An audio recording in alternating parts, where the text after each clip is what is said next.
Parashat Beshalach. Suite à la shira de Moshe et des Béné Israël lors de l'ouverture de la mer Rouge, eh bien Myriam, à son tour, va prendre un tambourin. Elle va être suivie par toutes les femmes qui vont prendre donc des instruments de danse. Et le passage nous dit Vatan lahem Myriam, Shirou Lachem, Kigaoga, etc. Donc elle dit aux autres femmes chantez, allez-y. Et donc ils vont réciter la shira. Mais ce qui est ici curieux, c'est pourquoi un chant spécifique pour les femmes? Pourquoi le chant des femmes n'était pas inclus dans celui des hommes? Pourquoi fallait-il qu'il y ait un chant spécifique donc des femmes organisé par Myriam?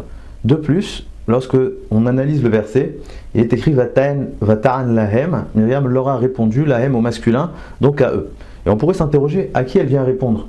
Qu'est-ce qu'elle vient répondre et à qui? C'était plutôt un chant qui était censé être spontané. En quoi ce chant-là est censé être une réponse et pourquoi au public masculin? Troisième question, pourquoi Myriam s'exprime Shirou Lachem à l'impératif, donc chanter, comme si elle s'exclut un petit peu de ce chant?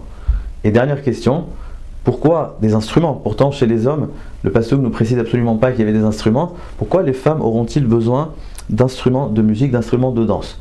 On pourrait développer ça à partir d'une autre question, d'où les femmes avaient ces instruments-là. Cette question est soulevée par Rashi et il nous donne une interprétation très intéressante. Il nous dit que les femmes en Égypte avaient une émouna tellement forte qu'elles avaient la présence d'esprit, elles étaient capables justement à ce moment-là déjà d'anticiper la sortie. On pourrait découvrir à partir de ça une idée très intéressante, c'est que le ressenti même de l'esclavage en Égypte était totalement différent du côté féminin. Alors que les hommes étaient totalement plongés dans le désespoir, ils avaient perdu tout espoir en Dieu, tout espoir en la notion même de liberté, de libération, et bien les femmes, déjà en Égypte, étaient en mesure d'imaginer la sortie. C'est pour ça qu'elles avaient pris ces fameux instruments. Les femmes, même en Égypte, n'étaient absolument pas tombées dans le désespoir. Chez les hommes, on connaît le passou qui nous dit Vélo Chamou et Moshe, mi Kotser Roar, Mavoda Kasha, ils étaient totalement oppressés, ils n'avaient aucun espace pour écouter même l'idée de libération, l'idée de sortie d'Égypte. Eh bien, on nous dit que les femmes, elles vivaient déjà au cœur même de cet esclavage, eh bien, la possibilité de sortir. Il y a une anecdote qui illustre très bien cette idée-là. Dans le traité Sota, Amram, qui était donc le père de Moshe et Aaron, Myriam, qui était le géant de la génération, s'était séparé de sa femme suite au décret de Paro de jeter les enfants dans le Nil, les garçons plutôt. Et donc Amram, en disant ça ne sert plus à rien de rester en couple, donc s'est séparé de sa femme, et naturellement étant le géant de la génération, a été imité par tout le peuple. Sa fille Myriam est venue avec beaucoup d'audace, et elle a remis en cause, elle a dit Xerotra Yoter Gdola Michel Paro. Ton décret, ton comportement est encore plus néfaste que le décret de Paro.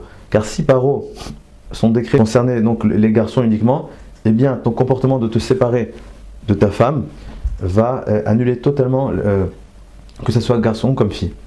Et donc Amram, qui a été extrêmement sensibilisé par les propos de sa fille, s'est remarié avec sa femme, et ainsi tous les Béné Israël ont retrouvé donc leur femme.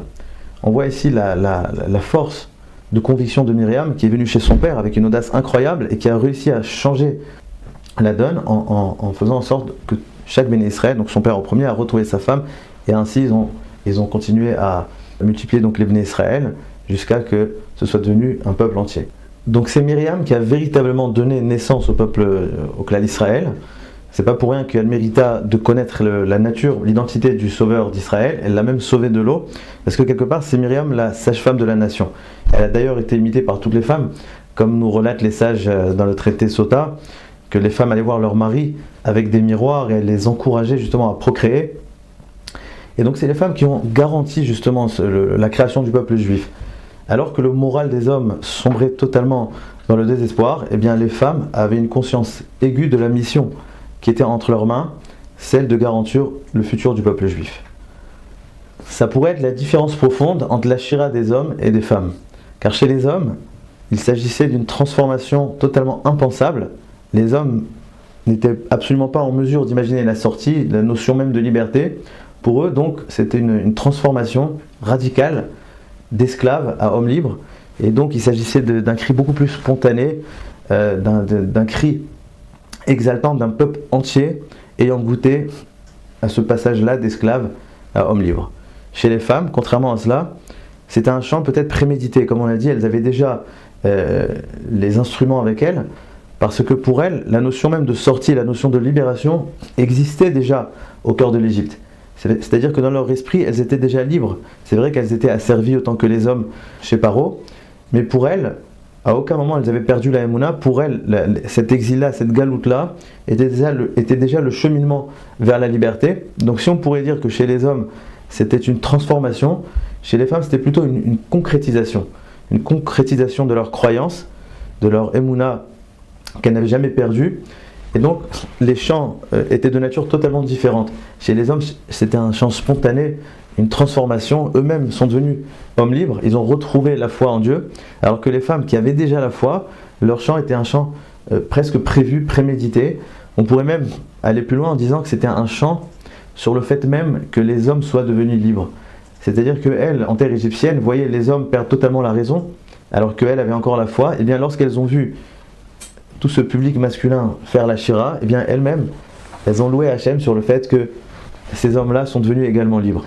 Peut-être c'est ce qui expliquerait le Vatal Naem. Elle leur a répondu comme pour leur dire, regardez, nous on avait déjà la foi, vivions déjà cette liberté, cette chéroute-là, déjà avant même de sortir. Et donc elle voulait leur dire, c'est notre Emouna qui a fait en sorte que nous sommes sortis d'Égypte, comme les Chazal nous disent, d'ailleurs, Bisrout Nashim, Tzadkaniot, Nigalum et Mitzrayim. Nous savons qu'il y avait 3 miracles lors du passage des Béné Israël dans le désert, la manne, les Hanan et Kavod, donc les nuages célestes, et le Be'er. La manne venait du mérite de Moshe Rabbeinu, les Hanan et Kavod, donc les nuages, par le mérite de Aaron, et le Be'er par le mérite de Myriam. Mais si la manne et les Hanan et Kavod provenaient du ciel et allaient vers la terre, eh bien le Be'er, on peut remarquer une action totalement inverse. Ça provenait donc de la terre et ça se dressait vers le haut, comme c'est illustré dans les sages. Tous les Motzei Shabbat, le Be'er se dressait vers le haut. Car Moshe et Aaron avaient comme mission, comme fonction, d'amener la présence divine vers le peuple, vers la terre. Mais Myriam, contrairement à cela, avait cette capacité d'élever ce qu'il y a de plus concret, ce qu'il y a de plus terrestre. D'ailleurs en hébreu, Myriam, on pourrait dire Minashon le Harim, ça veut dire soulever. Elle a cette capacité, non pas seulement d'accueillir la présence divine, mais de transformer même le concret en spirituel, de sublimer la matière. Et ça, c'est bien entendu la grandeur de Myriam, mais la grandeur des femmes en général, d'être capable d'intégrer la spiritualité au cœur même de la matière. Si Moshe et Aaron avaient besoin d'être attachés aux cieux pour justement faire redescendre cette divinité, eh bien Myriam a appris au peuple d'avoir cette émouna-là, d'avoir cette foi-là dans la matière, dans l'Égypte et dans la vie de tous les jours. Ça, c'est la grandeur de la femme, justement d'incarner toute spiritualité dans le quotidien, dans les tâches ménagères, dans toutes sortes de corvées. Elle n'a pas besoin justement d'être plongée au Beth Midrash, dans les 613 mitzvot pour pouvoir être spirituelle, mais elle a cette capacité de conjuguer le spirituel et le matériel. En espérant, Bezrat Hashem, que par le mérite des femmes vertueuses, nous mériterons très bientôt de pouvoir chanter le chant de la dernière délivrance, Shabbat Shalom.